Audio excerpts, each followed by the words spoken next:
All right, our next trig ratio is cosine.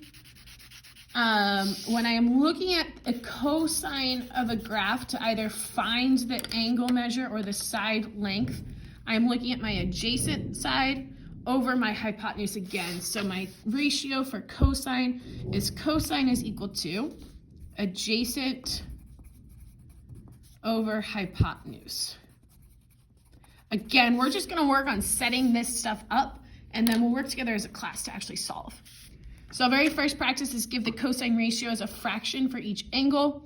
Cosine of A, I see angle A up here, and now I need adjacent over hypotenuse.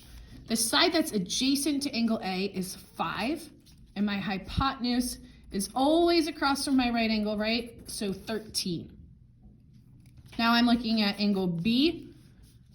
The side length adjacent or next to angle B is 12, and my hypotenuse is always the long side, so 13.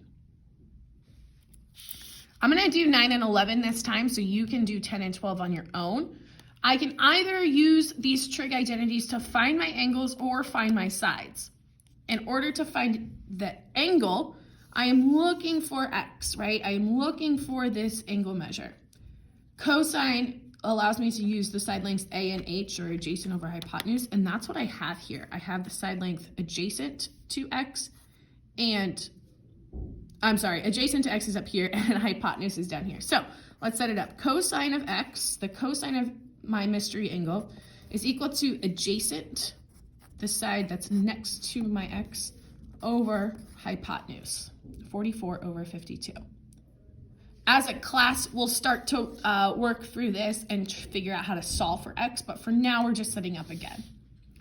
Finding a side, so here I'm looking for my angle measure, and here I'm looking for my side measure. Again, I still have an angle, and I'm gonna use my cosine ratio because I have the adjacent and the hypotenuse. So cosine of 62, that's my angle measure, is equal to x over 7.